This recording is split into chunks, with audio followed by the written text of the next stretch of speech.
Hi, everyone. Welcome to another episode of Hired, where we speak with incredible leaders about their unconventional journeys to success. I'm your host, Mike Thompson, and on today's show, we welcome Brian Pivar, Senior Director of Data and Analytics, the Kraft Heinz Company. Brian's story is remarkable. From building an online hockey portal from scratch at his family-owned rink, to coaching volleyball, to having the longest interview with Uber.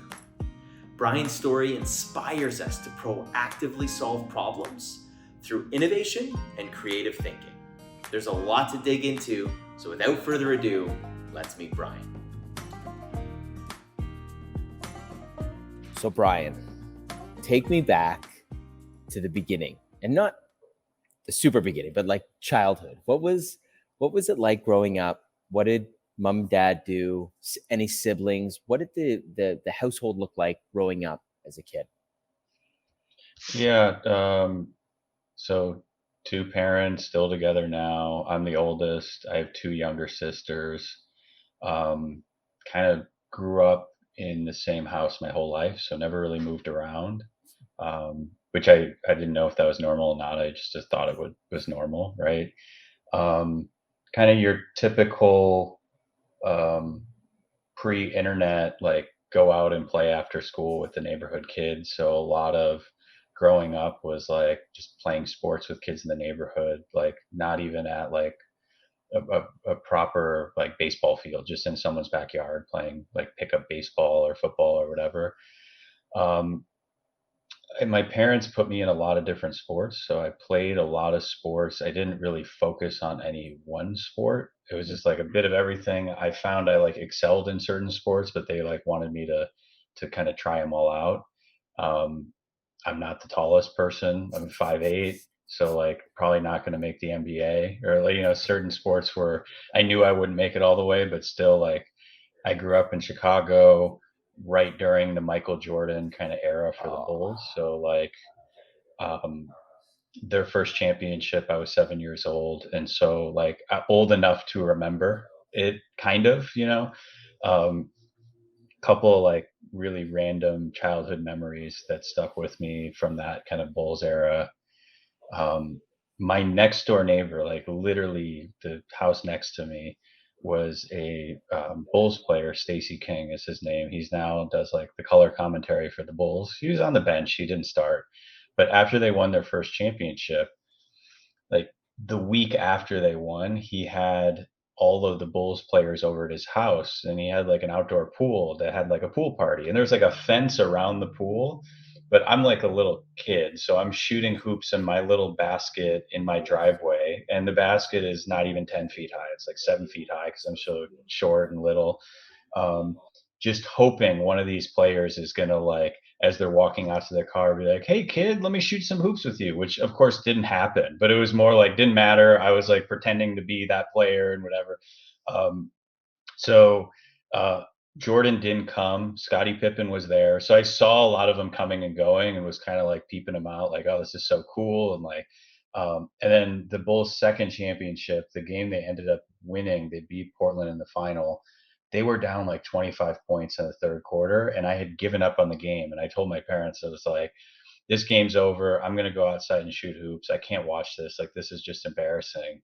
And so I'm just shooting hoops by myself. And then my mom's like, "Brian, they're only down by 2 points. You got to get in here and see this." And then they obviously ended up winning the championship. But there was a lot of that as a kid. But family wise, you know, good family, nothing crazy, kind of your typical family. I don't know. Does that answer your question? Yeah, it's great story. So growing up, was it a suburb outside of Chicago? What did your parents do for work? What did they stay home? Did they both work? Yeah. What was the nature there? Um, so my dad graduated in engineering and started out, um, I believe, at like a microphone company that makes microphones, like engineering, like the chips in the microphones and testing if you drop it, if it'll, that kind of thing.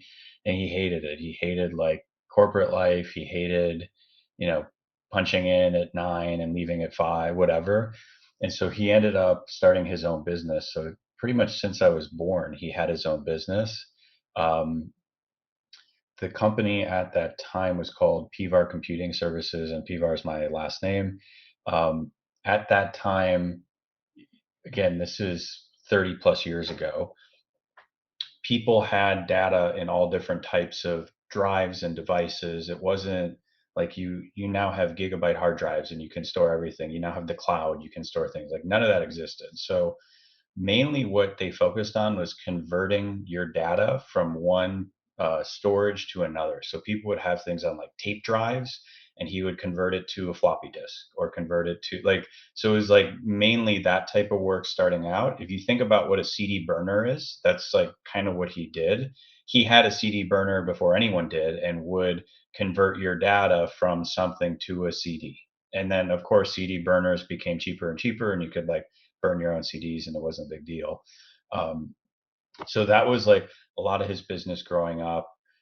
My mom um, ended up having like a master's in marketing, worked at a couple of different companies in marketing. And then as my dad's business kind of took off, she ended up working for my dad in the business. So like when I was super little, like 6 months old, 8 months old, like crib in the office, in my mom's office specifically. But a lot of the guys that worked for my dad still work for him today.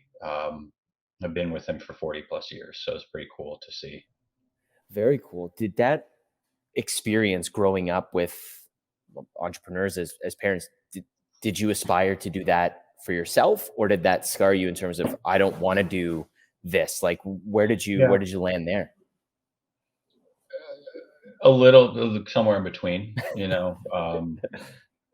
the business did well. My family was taken care of. We went on vacations. Like, so from that side, it was good. I think my dad worked a lot of hours. So he did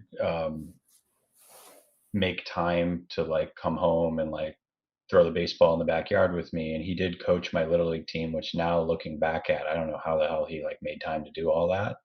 Um, but like there were a lot of nights we wouldn't eat dinner as a family till like 9 or 9:30 p.m. just because like both my parents were at work, and then I'd see him for like 30 minutes, eat dinner, and then we go to sleep. And like so we had a babysitter that mainly raised us after school because they were busy working. So like there's a part of me that was like, yes, it's success, but like I don't know that I want to devote that much time to something for that many years. Um, Type of thing. But I found like that mindset just from talking to my dad and seeing things he did has just like seeped into me. Was that your inspiration to get into engineering, the computer sciences? Was how close you were to your Yeah. dad and seeing that? There were like two things that I was really interested in high school, like to decide on my major in college. Um, One was like I wanted to get into like sports broadcasting and do like play by play. Still want to do that. Like, and my parents like were like, "Don't do that. Like, that's not a good career. That you may end up in minor league baseball your whole life," type of a thing. Um, and then the other, I wanted to like uh, be a computer programmer for video games. So I was like, that'd be cool, right? Like getting it built. Like, so I thought, like that. Not, I was so naive in the world, like not knowing. I was like, yeah, either I'll just have the front row seat at all sports games and call them, and it'll be great, or I'll just build the coolest video games in the world. Not realizing how many other opportunities there are in kind of that engineering type space. Um, Chose computer science, went to Purdue, which has a pretty good computer science department. Got into a bunch of schools and toured them, and like kind of narrowed in on Purdue. Um, Ended up kind of finance major, computer science minor, so kind of that blend of like business and computer science. Um, and yeah, so it did a little bit. I think my parents also like nudged me, like probably better career choice not to get into play by play, but like my wife all the time still is like, I do play by play anyways. Watching a lot of sports is just like fun for me. I was going to ask you, if you could play by play any sport, Yeah. any team, what would it be? What would be your choice if you get the call? Yeah. Hey, you could do it anywhere. Where would it Yeah, be? yeah, I mean, dude, what a question, right? I mean, like, of course, childhood dream was to be like the Bulls play-by-play guy, like, because I grew up watching Michael Jordan and the Bulls.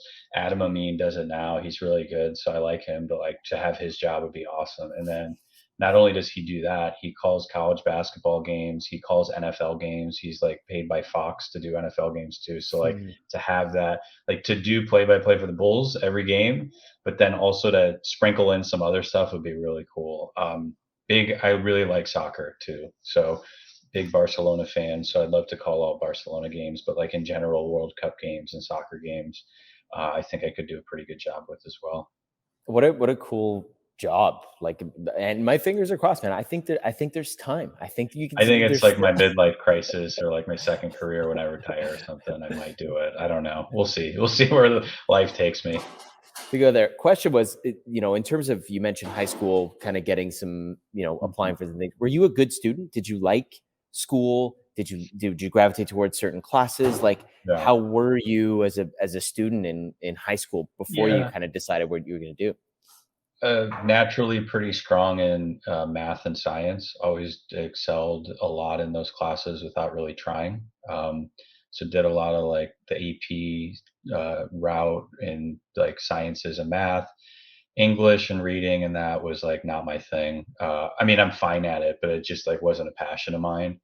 Um, I did well in school. I didn't really try that hard, like, to be honest. Like, if I tried hard, I probably could have got all A's, but, like, it just wasn't for me. So I was kind of the, like, do good enough to get good enough grades that my parents won't be mad at me and I can get into some good schools, but, like, that's it. So I, like, GPA was like a 3.5 and, like, the kind of that route. I just never I found school a bit boring's not the right word, but just like, okay, let's just get to it. Like, I don't need to do all these classes. I want to like do stuff. I want to work. I want to like, so, I want to like get to the end state. I don't want to like read another book about who cares. Like a fictional book isn't a thing for me. So that was never, now my wife, on the other hand, she was like, that was her thing. She was very straight A's, super into it. And what's interesting, my littlest sister was same, super hard worker, straight A's, never got an A minus even. Like, um, so like interesting in the same family, you have a bit of one extreme and another. Yeah, But I I was did gonna. fine. I didn't do bad in school, right? Like I Yeah, did fine in school, but it was just like means to an end. I was gonna ask if, you being the oldest, was there pressure, or did you feel responsibility to like set a good path for your sisters to model after, No, or no? no, no, not at all. No. What's interesting is like both of my parents went to University of Illinois, and so there was like implied pressure to go to University of Illinois, not conscious, probably subconsciously more than consciously. Um, and when I was applying to schools, I got into Purdue like within a week in computer Hmm. science, and I hadn't even applied to University of Illinois yet. It was like that was like lower on my list of schools to apply to, and I was like, wow, this is like so fast. I can't believe I got in this quickly, and I wasn't going to apply in engineering at University of Illinois. I was going to apply in like something agriculture, just something easier to get in and then transfer. But then I was like, I talked to my parents about it, and I was like, no, I got into it at Purdue. Let's just apply for it. Like, I'll just apply to that school at U of I. And I got waitlisted, and I was like, all right, it's not meant to be. I'll go to Purdue. And I also I didn't want to go to U of I. It was my graduating class in high school was like 1,300, and a lot of them went to U of I. And I kind of wanted to go somewhere that not as many people from my high school were going, and kind of start fresh, make new friends, just like a new start. So that was another kind of reason for it. Both my little sisters went to U of I, so I'm the only one in the family that ended up not going to U of I, which It's funny. I'm still very happy about. It's funny you're the oldest, and you kind of almost created the path for your sisters. Say like, hey, you don't have to go Yeah, here, and then yeah, they they still had did. still ended up going there. Do you Yeah, think it would have been different if you would have got accepted? Would it no, have been more no, difficult, like or no, you would have gone to Purdue anyway? both my oh, if I got accepted to U of I, would it have been Yeah. different? Yeah, probably would have gone. I don't know. Actually, that's a good question. in-state versus out-of-state tuition, so significantly cheaper. Plus the like my parents both were alumni there, Mm, but they were like, go to a good school. Both are good schools, so like both aren't that far away from where I lived. Like 2.5 hour drive, so it's not like one is on the other side of the country. Um, I don't know. That's a question partly for them too. I'm not sure. I think I would have still steered toward Purdue because I didn't want to like my high school was Stevenson High School, and we used to call U of I like Stevenson University because it was like mm, all people from Stevenson went there, and I like didn't want that. And when I would go to visit, I'd be like,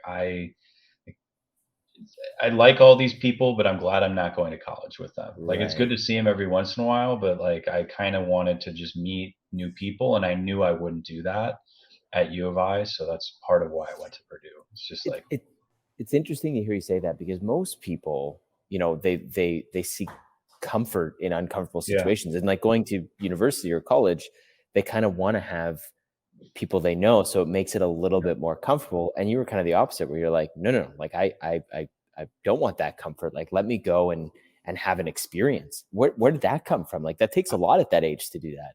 I don't know. That's a good question. I don't know. I don't know. I think,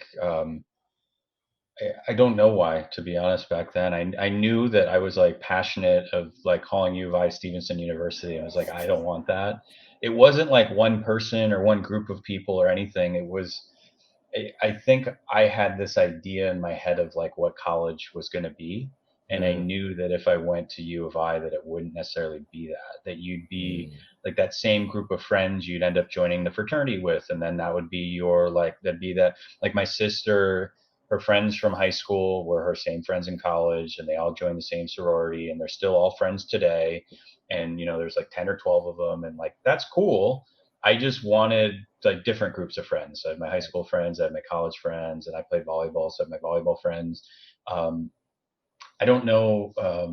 I don't know the root cause of that, though. To Hmm. be honest, it's a good question. I just knew I was like passionately like I'll apply, and I think there was consciously a bit of like, okay, good, I can apply engineering now at U of I, and I probably won't get in, and it'll make the decision easier. So if I Hmm. really wanted to go there, I would have been like, odds are applying agriculture, you'll get in and transfer later. Which my sister, who got straight A's, applied at ag, got in, and then transferred to business because even then she's like, it's not worth the risk of Hmm. not getting in. So which Interesting. maybe part came from me to applying for Yeah, engineering and not getting in. I don't know. you almost wanted to make that Make it happen in, by, yeah, yeah, yeah, by for by sure. doing that. That's smart. I mean, looking back, that's a very mature way of handling the I, situation, maybe, right? But yeah. I wouldn't call myself mature. If you ask my parents, they would not call me mature back then. But sure, correct. so you land at Purdue, finance major, computer science minor. Um, at what point did you realize that your passions or your interest level at that more closely aligned computer science and it did finance, or did it? Like, when did that happen? I mean, I think college was a lot about kind of finding myself, and I think this was also part of not wanting to go to U of I. It's like Mm, allow me to kind of find myself a bit more. So I didn't know what I wanted to do. Like I had no idea. So I I joined a fraternity. I played volleyball in high school, so I was like, I want to play volleyball in college. So I like found the Purdue volleyball team, and it like men's volleyball is not that big, so it's a club sport, not like a D1 sport. Um, didn't know a single person on the team. I remember going to like the first tryout for it, and it's just like the first guy I saw was 6'7", and he was from like Sweden, and he barely spoke English, and I was like, what the hell, like. And then I ended up finding like a really cool crew of guys that I'm still friends with today from that. Um, but I'd say like first semester I did a bit too much partying and not enough studying, and was just trying to figure out what I wanted to do in life. And then I started like um, being like, what do I want to do? Like, do I mm, really want to do computer science? What like, and then there was like a brief semester or two that I was like, you know what, I think I want to be a teacher. And mm, so I actually like got into like becoming a computer teacher and went down that path. And then I started being like, I'm not sure this is right for me either. And then pivoted back to finance and kind of taking computer science classes as well to just kind of find this like weird balance between um, the two a bit. But even when I graduated, I was still like, I had no idea I'd end up where I am today Hmm. at all. It's like interesting where life takes you.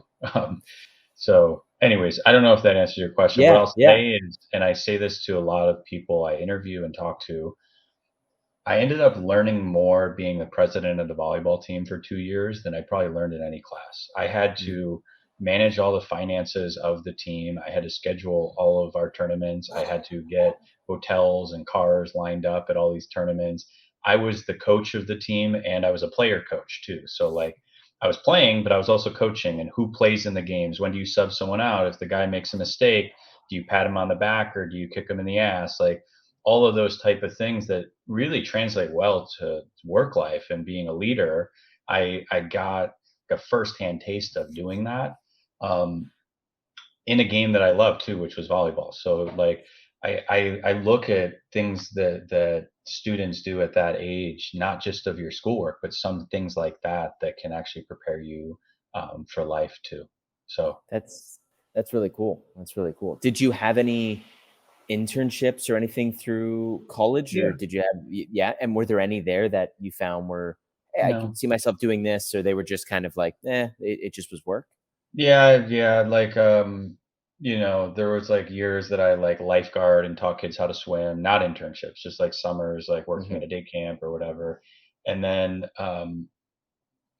there was like I did a formal internship at a finance company and like it was so boring. Like I did it, I think I did fine, but like it was not stimulating. It was like, hey, we have all of it was like these folders and folders in these cabinets of all the documents of every account and all the papers they've signed. And I just digitized them. I literally sat at a scanner and scanned them all in. I had to remove the staples, scan them in. So like this was pre iPhone, but I think I had an iPod. So I just like listened to music all day and scan stuff. It wasn't like mentally like stimulating. It was Yeah. just like, and I did it. I did fine at it. But I was like, yeah, this is not for me. This is not what I want to do in the long run. So it wasn't like I I sought out internships through like trying to network. So it was like Hmm. try to go through my family. And then my grandpa actually was like, hey, I got like, he's in the finance industry. So he got me a job or an internship. And so that was the route I went. And maybe I should have gone a different route. But like, again, I was a bit about taking shortcuts and taking the easy way at that time. So that was like the easy route. Yeah, amazing. So, and you get to graduation, Mhm. you start applying for jobs. Did you Mhm. apply for a wide range of jobs? Were they in Yeah. finance? Were they in computer science? Like, where did you start Yeah. applying, and how did that interview process go, and ultimately Yeah. how where you landed where you did right out of school?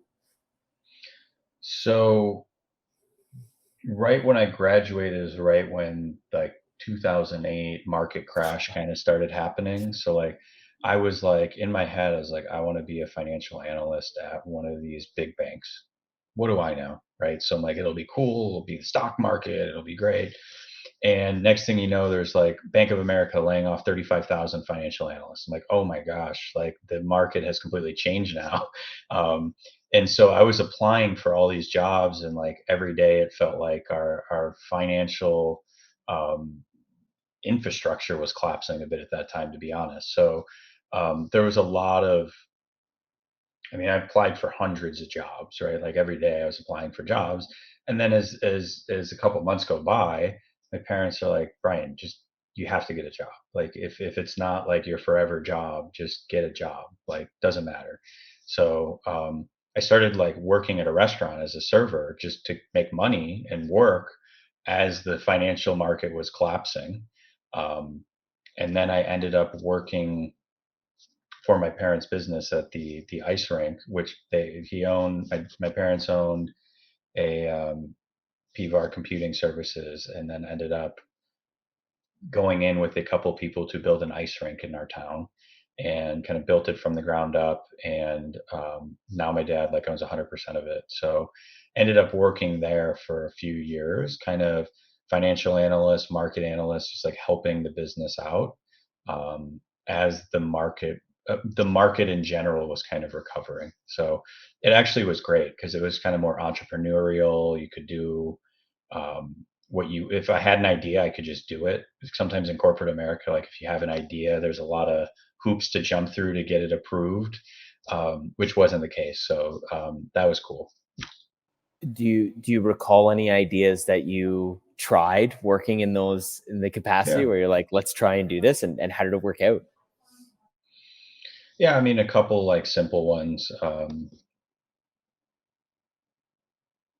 The pro shop like sells skates and hockey sticks and whatever. It's a pro shop, and business wasn't great, and there was a lot of inventory that had been there for years. And so you have like a child size 5 double E hockey skate that's like very specific. And so we just listed a lot of the inventory on eBay and started selling it, right? So like just that was a simple one, but like that required taking picture, like required the action of doing it.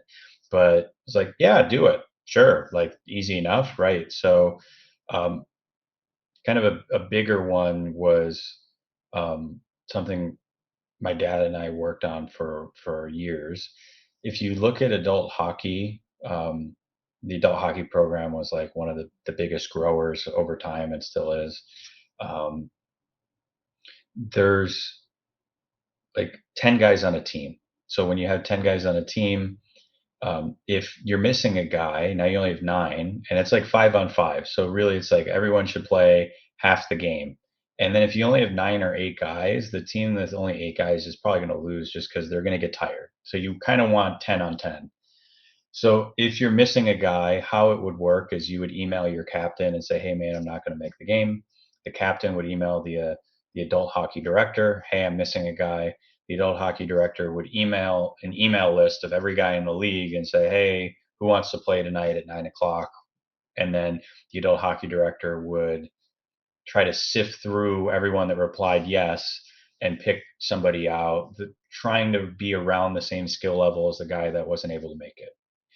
This in a small scale is easy, but scaled, if you have 5 or 6 leagues and 10 teams per league, ended up taking almost all of this guy's time. This was 20, 30 hours a week just in this. So we started building like a very simple kind of online portal that you could log into, type in your username, say if you're like, here's your team's calendar. Are you going to be in or out for the game? And then below is like, here's a list of all the games in your league. Can you sub or not? Like, can you sub? Check if you can. So now you kind of have a database in the back of all the guys that can play, and you have a database of if you can or in or not. And every 5 minutes it refreshes. If someone clicks in or out, it'll refresh. And so like that evolved over time. We started taking more variables into account. What's the team's record? Who are they playing against? So the idea is like you want every game to be a tie, and every like at the end of the year you want the standings. Every team is 500. Is like the goal. So if the best team is playing the worst team and the worst team is missing their worst player, you're going to give them someone really good because you want the worst team to try to win that game or like be competitive at least. So try to like balance the league out. So we started to like put some of those variables into the system as well over time. It's one of the only, if not the only one I know of that does something like this. Like it sounds simple, but it's not that simple to do. So I've like talked to my dad about like licensing it and scaling it, and he's just not interested. He's like, "No, I'm not interested." Um, For someone that's played men's league hockey and been on a team where there's 6 guys that show up and you have to play, I think there's a massive opportunity for this yeah, to roll out. And like, kudos to you for, I mean, you're at a school and this is a problem for the product in, yep, the arena, and you found a technology solution to solve that. Was that foundational for you going through that and seeing excitement, say like, I think I want to do this, find a problem, and then match technology to see if there's a way to solve this in an efficient manner? Like, that yeah, seems like at that early on in your career is like, wow, like that's pretty yeah, cool. yeah. I think so. it's funny because now when I talk to my dad, I'm like, Dad, we should move this to the cloud. We should, and he's like, no, it's fine. Like, because now I'm like, move it to a more modern tech stack. Because back then, like, it wasn't what it is today at all. Mhm. But he's like, it's working well. I don't want to mess with it. I don't need to put more time into it. Like, it's functional. But yeah, probably was kind of foundational in that sense and helped kind of set the mindset I have with a lot of what I do. Yeah, definitely. So after this experience, you then went on to work and kind of I guess move from entrepreneurship into more of the corporate side Yeah. of the workforce. And how did that opportunity kind of come up, and what was Yeah. that process like to leave? Like at that point, did you think you would stay and work No, within the family companies for a while, or was this just the means until you found something that you could kind of chart your own path? I mean, I didn't think it was forever, for sure. And then I think I hit a point where I was like, I just want to get out of the Chicagoland area and just like kind of be free and kind of see what I can grow into. Um, I started dating my now wife, and she was getting a PhD at Ohio State and had like a year or two left there.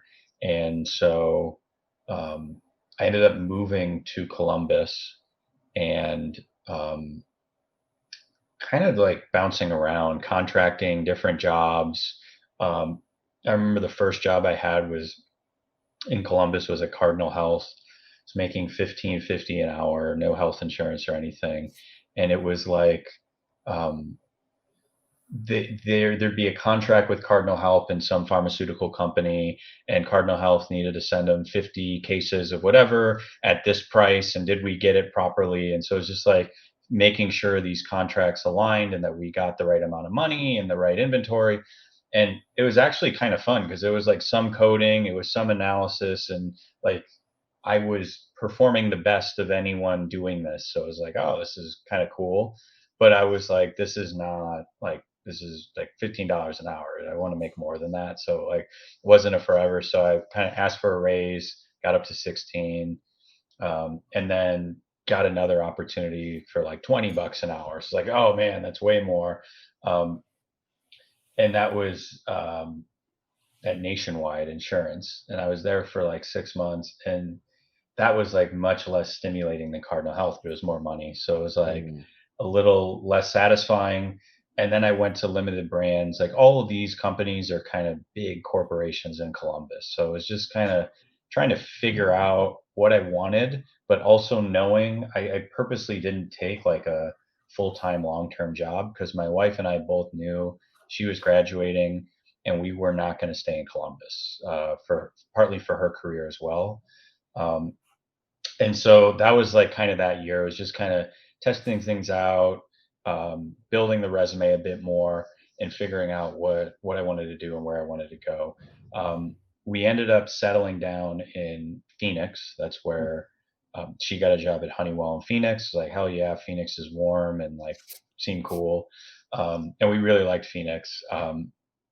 And I spent about, I don't know, 6 or 8 weeks interviewing, applying. I ended up with two offers and ended up choosing American Express. They won out by like 2,500 bucks of Hmm. their offer, and I was like, "That's enough. I'm going to take it." And I like Amex; it's like a reputable company and sounded good. And so that, like, kind of those three roles not in like kind of helped seed me to get to my job at Amex, and kind of helped me find what I did and didn't want to do. So my job at Mm. Amex ended up being what I liked doing. So I really liked what I did at Amex every day. And what were you doing? What were you primarily focused on at Amex at the time? So there was a bit.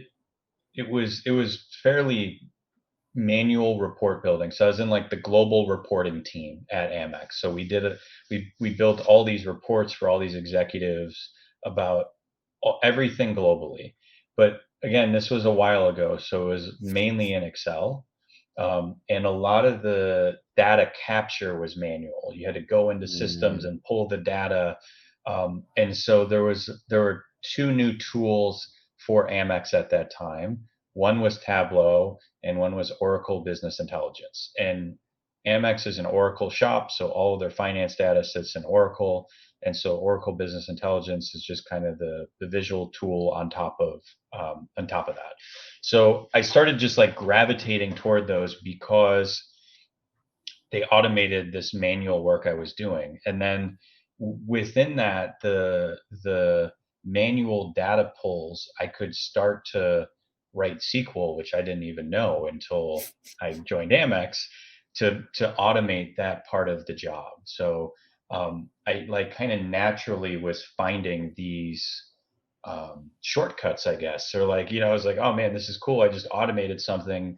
And more I did it, I actually was getting accolades at the company. I was getting a lot of visibility. People were using what I was building. So it was like I could see who was viewing it, and I was talking to people many levels above me. I'm like a low level analyst. These are director and VP level that are like, I didn't even know to be scared of them. So I just talked to them like normal people and like, hey, check this out. Isn't this cool? And they give me some feedback, and I iterate and implement it, and hey, check it out now. And so we ended up changing a lot of the month end process at Amex through some of the tools I had automated. So Hmm. you could start to see when certain things closed, what was behind, if if something wasn't accounted for properly, if they forgot a zero or added an extra zero, it would like kind of automatically flag that, say who did it. You could actually ping them through this. It would automatically set up like a Skype or through Outlook to like send them an email and be like, dude, what happened with this line item? It looks off. And so it gave visibility to senior leadership throughout the close process that they had never had before. And so they used that a lot for month end close, which was kind of cool to see. So And you learned, like you self-taught yourself SQL to be yeah. able to automate this? Yeah, all of it, everything, Tableau, OBI, SQL, like all of it was just kind of learn by doing. That's how I learn best, is really by doing and by Googling. Like, so like I can usually like figure it out. It may take me a really long time the first time, but once I figure it out once, then the second time is going to be way easier. So a lot of I learned everything just by figuring it out, really, in Google, YouTube, that What too. motivated you to take this on? I mean, you get this job, you like the job, you kind of wanted to do Yeah. it, but there was something that was like, I think I want to try and experiment to do this, because there's no guarantee Yeah. this is even going to work. You've never done this before. So Yeah. where did that come from? There was one guy at Amex that was a director, James was his name, and he was like really supportive. So Hmm. he was kind of a mentor. He was my boss's boss, but like he was really instrumental in some of that, where he's like, dude, I think this is going to work. He didn't know SQL, he didn't know Tableau, he didn't, but he had somewhat of a vision of what it could be, Hmm. and helped like kind of motivate me to help develop that. I ended up inviting him to my wedding, like, cause, Hmm. and like I still keep in touch with him briefly, not like we message on LinkedIn once in a while, but like, I think he was fairly instrumental in that from a corporate motivation side, right? Right. You kind of need like an ally in the core in at the company. And then I think there was just this kind of problem solving in my own head that I like doing this kind of stuff, right? So I think there was that, and I think that's part of why they hired me too, was just because they may have seen that in me of like, hey, this is someone that is just going to try and build something new. Um, and I probably told them this whole adult hockey story too, and they like that too. So I like, was going to say it sounds very similar to yeah, that. There's a problem. There's got to be a more efficient yeah, way of doing this, and then like not only just said that, you did it. It's like, yeah, let me try and do this instead of just acknowledge that there's a better way of doing it. You took action to figure out how to do it, and solve it, and yeah, probably the encouragement and the support helped. I mean, if everybody internally was like, Brian, don't do this, it's stupid, it's never going to work, don't do it, maybe it may not. I'm not saying it wouldn't, but like maybe yeah. not. So having No, that it, positivity helped. I would say it was the higher ups really liked it. The lower level hated it, and they hated me because I was automating their job, and so they Right. didn't like that, right? So like a couple of people ended up being moved to different departments because I had literally automated their job. And So it was divisive, and I wasn't that seasoned in like corporate politics or anything like that. So it was I don't like people not liking me, and I thought what I was doing was good, but I didn't see that side of it Mm. as much. I was like, oh no, they should think this is good too. So yeah, it was not all roses at that company for sure. So, things are going well at Amex. Why did you decide to leave? You have this reputation that's growing internally. Yeah, You have visibility to senior level executives. yeah. What was it that ultimately led to you kind of moving on? I had some my manager was getting mad at me for the visibility I was getting at the Mm, company, and not he wasn't getting the accolades. I was, and he didn't like that. He wanted to get the accolades, and I again, like I said, I didn't know how to play corporate politics, so I didn't know I should have included. I didn't think it was bad what I was doing, and then that led to some kind of headbutting between him and I. And then I was like, I don't need this. So I just updated my LinkedIn to say I know SQL, I know OBI, I know Tableau, and I said it more than that. But basically, I like threw a couple keywords, a couple of bullets, and that was it. And it just so happened randomly that like 2 weeks after I updated my LinkedIn, that Uber recruiter was hiring in Phoenix and looking for someone that knew SQL. hmm, And so he reached out to me on LinkedIn. I didn't apply for any job. I wasn't like, there was some weird stuff happening at Amex, but to your point, like I had a lot of allies in senior leadership. They saw me doing well. I thought I'd be there for a while hmm. and kind of move up the ranks there. Um, and this was about a month before I got married. I Huh. got a message on LinkedIn from Uber. Hey, and I didn't even know what Uber was. Again, remember, this is pre Uber being what it is today. Hmm. So it's like, what the hell is this company? And they say they've raised all this money, but like what? Like, okay, so I like started doing some research. I'm like, oh, this actually sounds pretty cool. Um, had to jump through a lot of hoops. Like their interview process was really hard. Hmm. So there was a 2 hour like tech assessment online that you did, that I knocked out of the park. That was easy. And then a phone screen, which was fine. And then you get to like the final stage, which is they give you 48 hours. They give you a problem, and you have to build a deck and present to the team. And so the problem statement was, you're going to launch Uber in 90 days in Vegas. And Uber wasn't in Vegas at the time. It was illegal in the state of Nevada. But that was like, hey, you're going to launch Uber in 90 days in Vegas. Build a deck saying how you're going to launch it. So I do all my research, and I look at the government and how do we even make this legal, and how do we get enough supply and demand, and like I put this deck together that I feel really good about. I put a lot of time into this. And I remember I step into a room with like six guys, and they're all in hoodies and cargo shorts and flip flops, and I'm dressed nice. And I get to like the second slide, and they're like, no, no, no, no. You don't have 90 days to launch. You're launching on day zero. What are your first 90 days? He's like, no matter what I presented, it would have been wrong. Now looking back on it. So Right. they Right. were going to throw you a curveball no matter what. So now I'm like completely on my heels trying to like, um, just keep treading water and keep my head above water. But I handled myself well. And then after like 45 minutes, they're like, okay, Brian, you're going to go do this again in a different room. Okay. Okay. So then I go to a different room, 5 or 6 people, do it again. And then we go out to a wine bar for like 3 hours and with the team, and there was like 10 people on the team, and they must order 12, 15 bottles of wine, bunch of appetizers. And so I'm like, do I drink? Do I not drink? I don't, like, what do I do? I don't. So I sipped on one glass of wine the whole time just to like have it, but I wanted to like stay somewhat sober.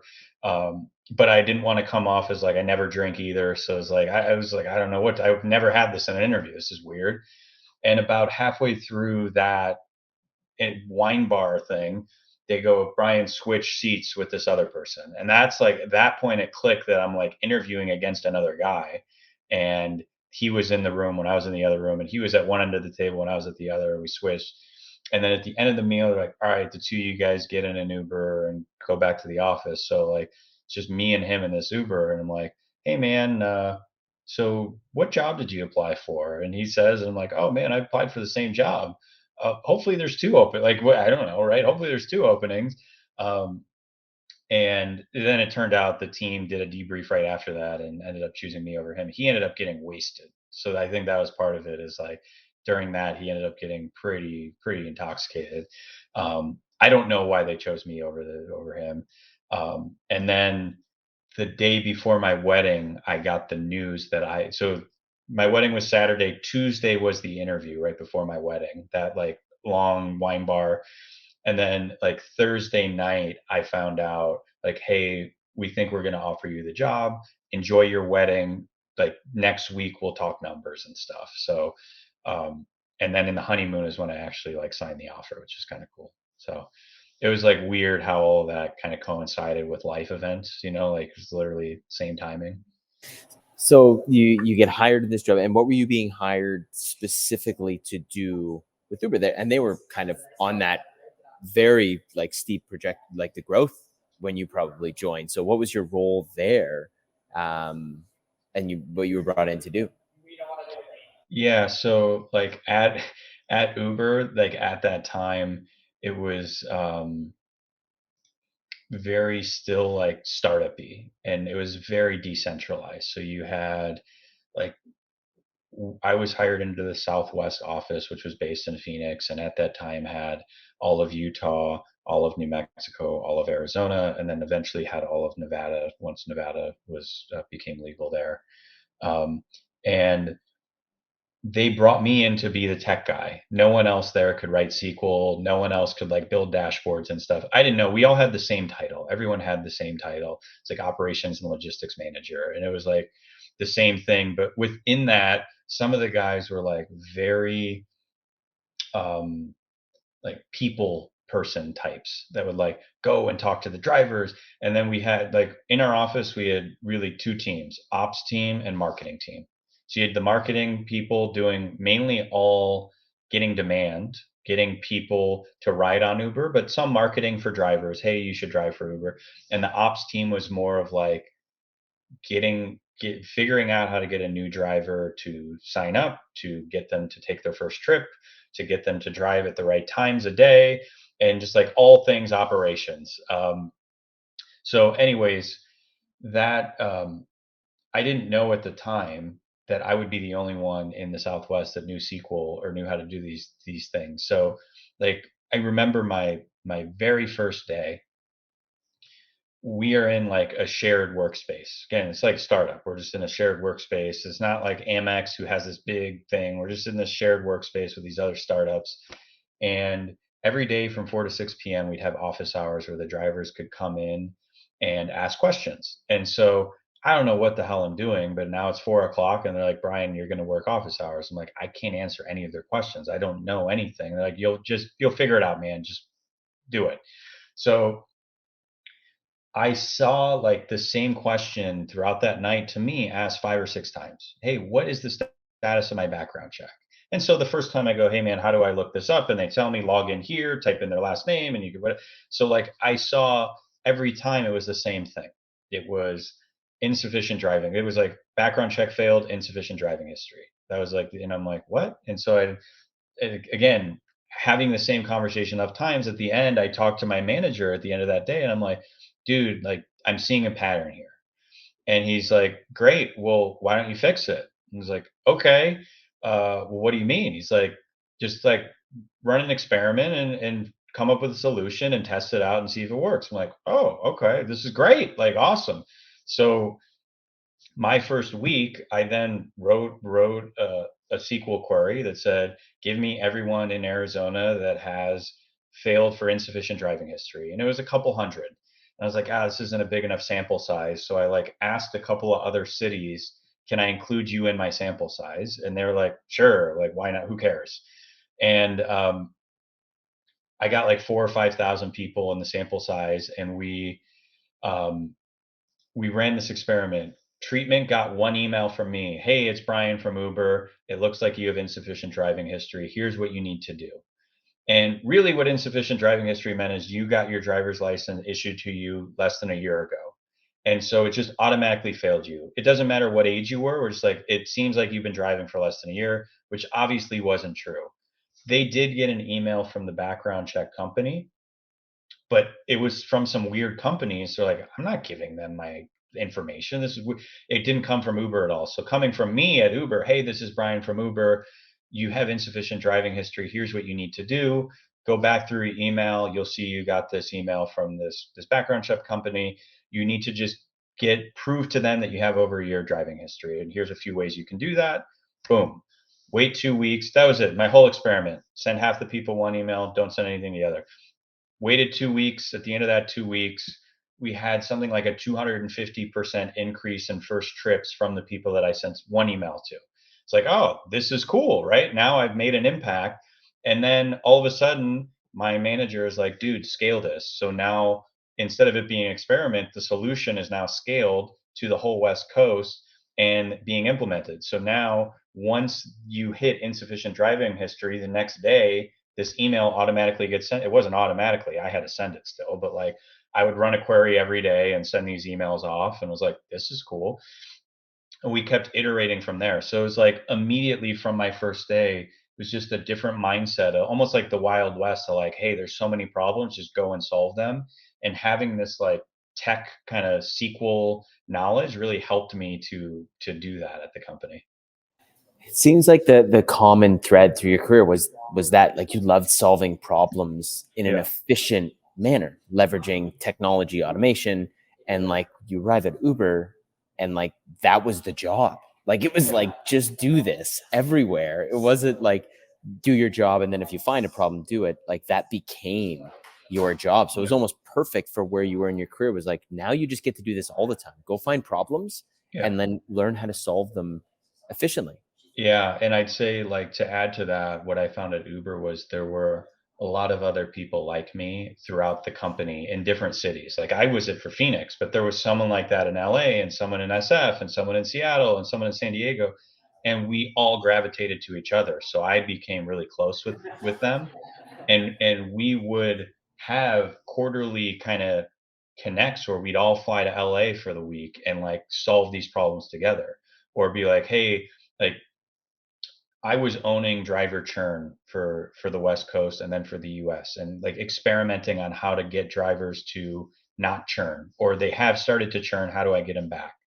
And so like again, you're paired up with like-minded people and you guys like that was kind of the most fun part of it for me was it was like other people like me solving these problems. So like it made it like it was super motivational just to be around that all the time.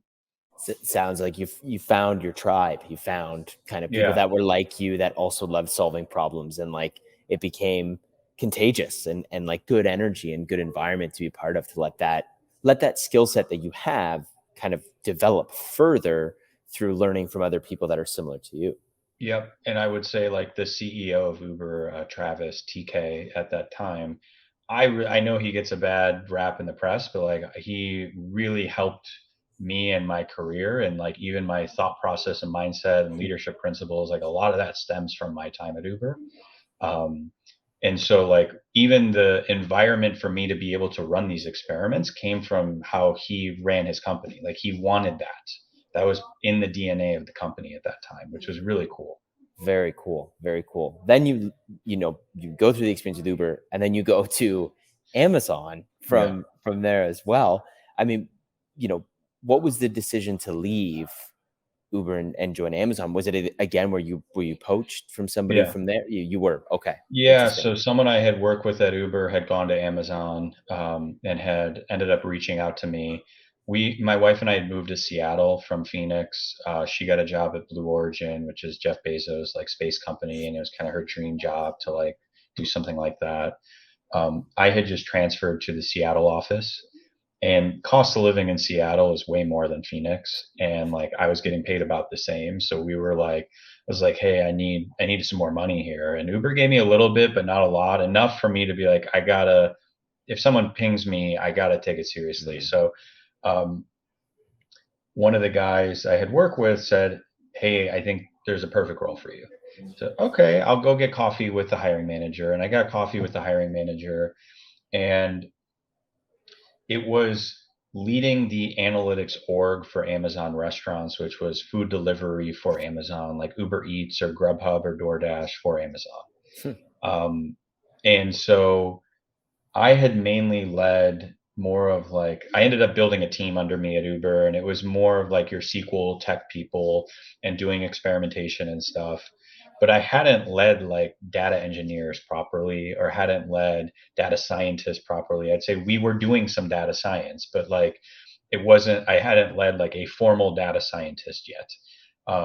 And so that was the opportunity at Amazon. And I ended up taking it partly because it paid more, but partly because it was really a growth in my career. I was a bit of a player coach at Uber too. Like I was still pretty in the weeds, and say like 35 hours a week I was building stuff and 35 hours a week I was managing. So like it's kind of doing two jobs. And at Amazon, it was then like, okay, 95% of my time is really managing, and I was leading a team of 12 Hmm. BIEs, data scientists, business analysts, and data engineers. And the Amazon Restaurants org was around 200. We handled all reporting, all data engineering for the whole org was my team. So like Cool. it was really cool, and kind of a good growing experience for me in my career. And like obviously talked a lot about it with my wife because I loved Uber. Uber was also going through their like growth phase of like they're kicking TK out and trying to find a new CEO. And there's like rumors that they were going to centralize a lot more stuff than decentralize, and a lot of these not SF type cities were going to end up laying people off. And so it's like, let's just get ahead of this and go. So that was part of the equation as well. Very cool. And then the you kind of spend some time at Amazon, kind of hone your Yeah. leadership skills and strategy, and that kind of brought you to Kraft Heinz. What was the Yeah. decision to leave Amazon and jump? Was it again like somebody poached you Yeah. for? Seems like it's a Yeah. theme. You're never There's a looking. theme. It's I'd just say I tell people like honestly, like people, this is all through LinkedIn. Every single one is through LinkedIn. So like I got reached out to on LinkedIn from a headhunter. And again, looking back at it now that I know, Kraft Heinz was really bad at analytics and data and analytics. And they're like, we don't even know where he starts. So they told the headhunter, hey, Amazon's good at it. So find someone at Amazon. So like, okay, well, we'll look at someone at Amazon. Who the hell from Amazon is going to want to leave Amazon and come to Kraft Heinz? Like that, they're like, so Kraft Heinz was based in Chicago. They saw I was from Chicago, so they reached out to me because of that. My wife and I, like 2 or 3 weeks prior, had a conversation of like, hey, in the next 3 to 5 years, we probably want to move back to Chicago. This was 3 to 5 years, not like 3 to 5 weeks. And then like it just started like that just naturally happened. So um, I ended up joining Kraft Heinz and had a team of zero. I didn't inherit anyone. I was kind of building from the ground up, very legacy tech stack, very kind of legacy thinking of the company compared to an Amazon or Uber. But they brought me in to change that. So it was like I saw it like really as a, because people are like, why would you do that? I was like, it just sounds like a really fun challenge of like taking a company that's in like the 5th or 10th percentile and get them to the 99th percentile versus starting at a company that's already at the 99th percentile. So it's just like a very different thing. And it's been really fun these last 4 or 5 years at Kraft Heinz and what we've been able to accomplish. it's incredible to hear kind of what growth has looked like for you as you kind of have gone through your career, and it's different but similar. It's always about complex problem, experimentation, automation technology to solve it, and like really being, that's what gets you excited, is kind of like Yeah. always seeking complex problems and how can you solve it and do it. So as much as like these opportunities came to you, they were almost perfect for the time of where you were at in your career and kind of lined up nicely. So it's just ironic and funny how that works. Yeah, I would agree. And I'd also say like the transition from builder to leader is not easy, and it's been I've gotten a lot better at it. But like to start at times, if the dashboard wasn't built exactly how I wanted, if that line was purple and I wanted it orange, I would be like, you got to change that. I don't like, and like over time you have to give people some flexibility in how they build and what they build. And as long as they have that right mindset, or like, so I try to like instill mindsets and ways of thinking without trying to clamp down too much, and give people still that creative freedom a bit, um, to do what they need to do. So that I like exactly what you said, but now how do I, like, this has been what I've been trying to do the last 5, 6, 7 years of my career, is like, how do I take that problem solving mindset and get my whole team to think that way and start Hmm. solving problems that way? Because it's like, I got 50 people under me right now, so I need them thinking this way and acting this way. And I can't be in every meeting, and I can't, every time they have a decision, I can't be there to help them decide. So that's been a lot of my growth lately, has been around that, like getting a whole massive team to have this same mindset. And to your point, some of it came from growing up, some of it came from things that aren't always you can teach them or give them one little snippet. It is more, a lot more than that. Well, and it's interesting if I think about your story, like almost like how your dad did that with you through the adult hockey kind of project you guys were working on, and kind of how you guys did Mhm. that. And then also you mentioned how James at Amex did that for you in Yeah. terms of, so like you're looking at that and the inspirations and mentors and leaders you had that gave you the freedom and flexibility to Yeah. exercise that, is kind of where you're at in your career now, is how do you do that, which I'm sure, knowing your story, it's just the next complex problem that you're going to find a way to Yeah. figure it out. Yeah. And it's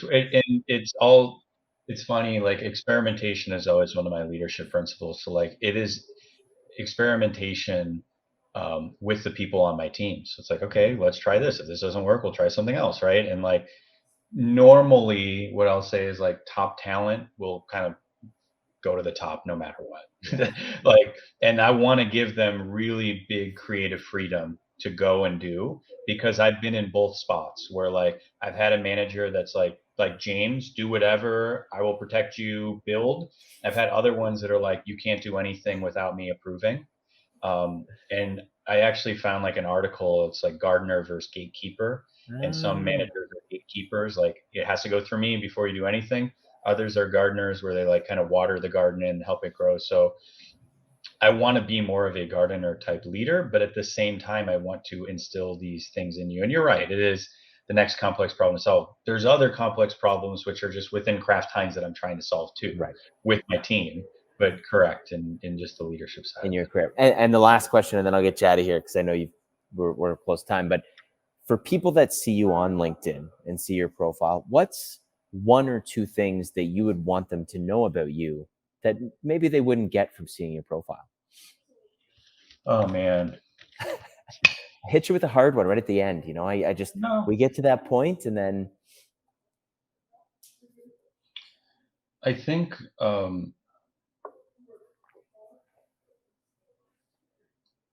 like a couple things come to mind. I don't know that they're in any specific order. Um, so one, like I really care about my team and like developing my team, and I don't look at them like they're numbers. Like sometimes companies just look at you like you're a number. Like I don't do that at all. Every person on my team, I personally hired, I interviewed. I'm trying to develop as best I can. I don't know that that like comes across on LinkedIn, right? So like, um, it's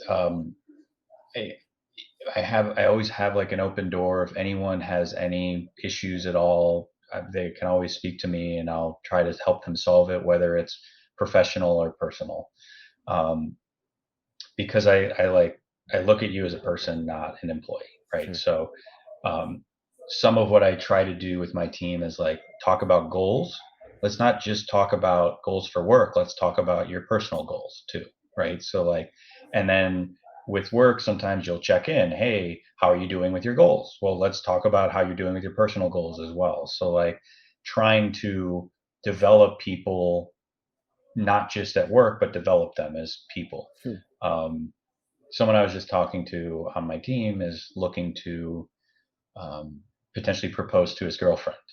And so it's a big step, right? And he told me about it and was like, oh man, you got a ring picked out. You have like, what are you going to do? Where are you going to do it? Like, and I want to create an environment like that you would feel comfortable. Cause sometimes you're like, I don't want to share this stuff with work.